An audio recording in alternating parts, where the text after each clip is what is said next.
The last leaf, Henry. In a little district west of Washington Square, the streets have run crazy and broken themselves into small strips called places. These places make strange angles and curves. One street crosses itself a time or two. An artist once discovered a valuable possibility in this street.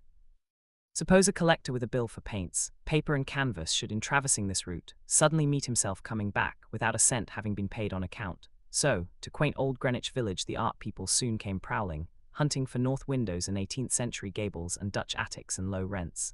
Then they imported some pewter mugs and a chafing dish or two from 6th Avenue, and became a colony. At the top of a squatty, 3-story brick, Sue and Johnsy had their studio. Johnsy was familiar for Joanna. One was from Maine, the other from California. They had met at the table d'hôte of an 8th Street Delmonico's, and found their tastes in art, chicory salad and bishop sleeves so congenial that the joint studio resulted. That was in May. In November, a cold, unseen stranger, whom the doctors called pneumonia, stalked about the colony, touching one here and there with his icy fingers. Over on the east side, this ravager strode boldly, smiting his victims by scores, but his feet trod slowly through the maze of the narrow and moss-grown places. Mr. Pneumonia was not what you would call a chivalric old gentleman. A mite of a little woman with blood thinned by California zephyrs was hardly fair game for the red-fisted, short-breathed old duffer. But Johnsy he smote, and she lay, scarcely moving, on her painted iron bedstead, looking through the small Dutch windowpanes at the blank side of the next brick house. One morning the busy doctor invited Sue into the hallway with a shaggy grey eyebrow. "She has one chance in, let us say, 10, he said, as he shook down the mercury in his clinical thermometer. "And that chance is for her to want to live. This way people have of lining you on the side of the undertaker makes the entire pharmacopoeia look silly. Your little lady has made up her mind that she's not going to get well. Has she anything on her mind? She wanted to paint the Bay of Naples some day," said Sue. "Paint? Bosh, has she anything on her mind worth thinking twice? A man, for instance." "A man," said Sue, with a jew's harp twang in her voice, "is a man worth, but no, doctor, there is nothing of the kind." "Well, it is the weakness, then," said the doctor. "I will do all that science, so far as it may filter through my efforts, can accomplish. But whenever my patient begins to count the carriages in her funeral procession, I subtract 50% from the curative power of medicines. If you will get her to ask one question about the new winter styles in cloak sleeves, I will promise you a 1 in 5 chance for her, instead of 1 in 10. After the doctor had gone, Sue went into the workroom and cried a Japanese napkin to pulp.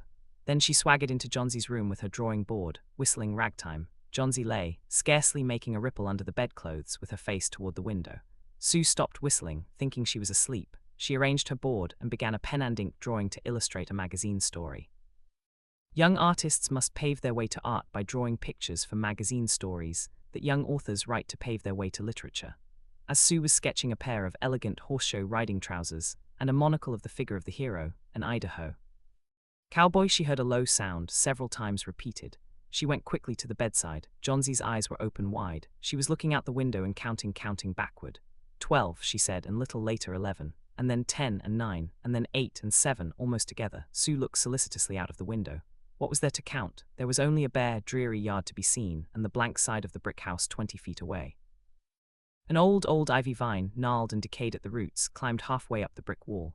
The cold breath of autumn had stricken its leaves from the vine until its skeleton branches clung, almost bare, to the crumbling bricks. "What is it, dear?" asked Sue, said Johnsy in almost a whisper. "They're falling faster now. 3 days ago there were almost 100. It made my head ache to count them, but now it's easy. There goes another one. There are only 5 left now."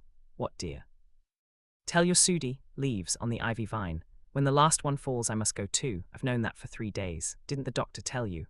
"Oh, I never heard of such nonsense," complained Sue with magnificent scorn. "What have old ivy leaves to do with your getting well? And you used to love that vine so, you naughty girl. Don't be a goosey." "Why, the doctor told me this morning that your chances for getting well real soon were. Let's see exactly what he said. He said the chances were 10 to 1. Why, that's almost as good a chance as we have in New York when we ride on the street cars or walk past a new building.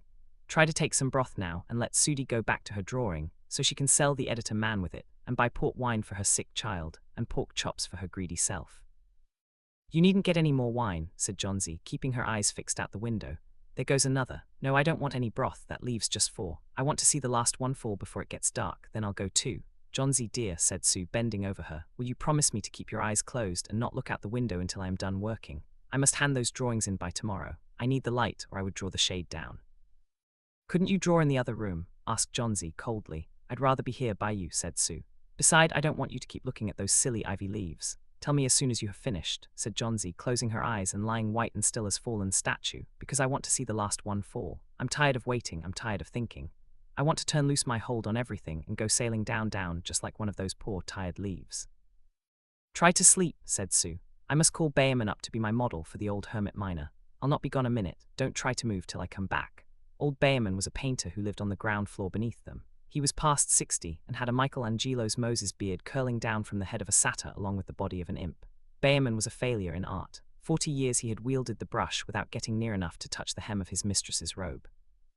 He had been always about to paint a masterpiece, but had never yet begun it. For several years he had painted nothing except now and then a daub in the line of commerce or advertising.